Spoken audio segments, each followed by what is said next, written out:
The IC continues to assess that Iran is not building a nuclear weapon, and Supreme Leader Khamenei has not authorized the nuclear weapons program that he suspended in 2003.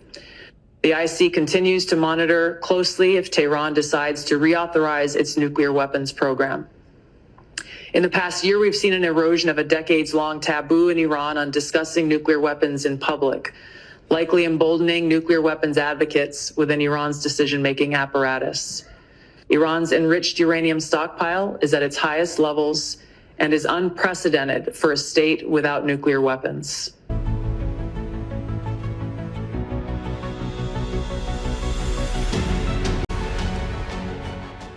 Welcome to Khanversations. I'm Muqtedar Khan, your host. And as you saw, Tulsi Gabbard, who is the Director of National Intelligence in the United States, which means she has access to all the intelligence that all the 16 to 18 American intelligence agencies have. So she has access to all of U.S. intelligence.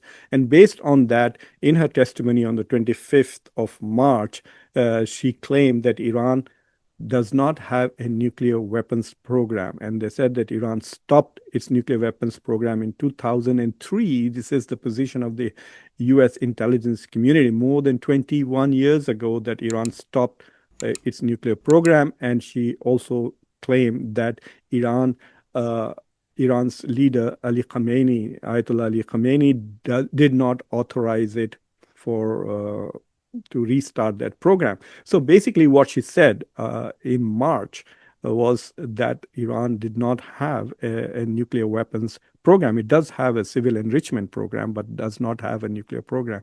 But she also made a very interesting point, which said that the taboo about discussing nuclear weapons publicly has been shattered, and so people are talking about nuclear weapons, and that there is a constituency which advocates for Iran getting nuclear weapons, and they feel more emboldened because now they can publicly talk about it. And that is the point that I want to focus. First, I do want to emphasize that it's very clear that all American leaders, these senators, and President Trump and his staff, they all know for sure that Iran does not have a nuclear program, a weapons program. And yet they continue to listen to the lies that Netanyahu keeps saying, that Iran is just a week away or 2 weeks away. For the last 20 years, Iran has been 2 weeks away. Nobody in the American political establishment has the courage or the guts to stand up for the truth and challenge Netanyahu and say, you are a liar. You've been saying this for the past 20 years, that Iran is 2 weeks away, 3 weeks away, 6 months away, 1 year away. But Iran does not have nuclear weapons. And I can assure you, if Iran had nuclear weapons, Israel would not have attacked Iran. It's an ultimate deterrence against invasions and attacks. So that's one point, that the weasels that our politicians become when it comes to the Israeli issue. But the second point that I really want to make is that all the threats that were on the table against Iran, that if you pursue a nuclear program or if you pursue an aggressive foreign policy in the Middle East, we will impose sanctions, we will do this, we will do that, and we will invade you and we will destroy you. All of those threats have been materialized. So Israel has attacked Iran. Iran is under attack. Netanyahu has threatened to keep attacking it until he achieves his goals, and his goals are essentially regime change and destroying Iran's nuclear and ballistic capability. These are his goals, and he wants to keep attacking it. At some point, he's going to try somehow, either through some cunning or some mistake that Iran makes, to drag the United States into this war, because then the U.S.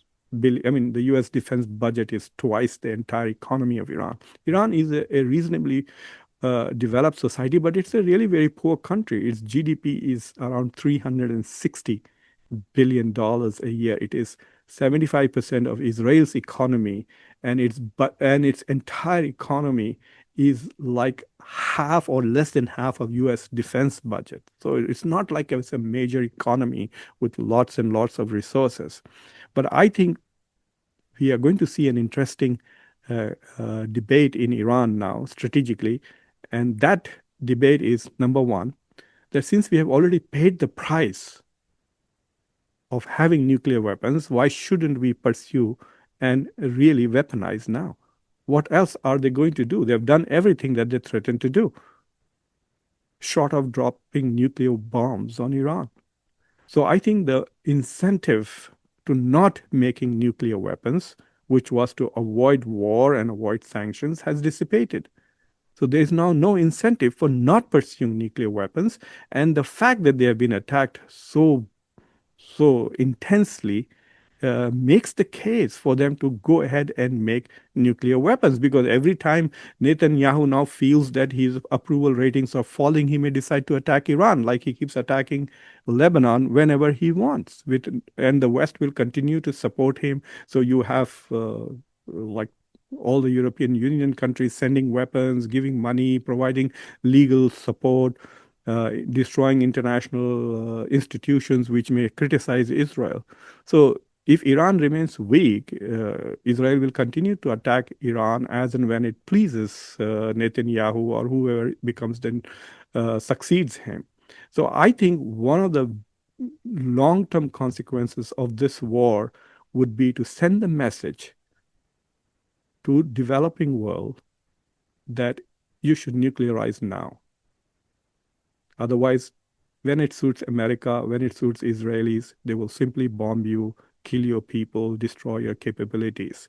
So I think Iran will be more inclined to make a bomb now than it was before this attack by Israel. So I think that is one of the biggest strategic consequences that may come out of this war, and it's possible that we will regret this war in the future, which I think was unnecessary, because as Tulsi Gabbard testified, Iran did not have a nuclear weapons program, and Iran's supreme leader had not authorized a nuclear weapons program. So that's all I wanted to share with you today. So please subscribe to Khanversations, like this video, make sure you share this with your social political network. And until next time, I'm your host, Muqtedar Khan. Thank you for watching.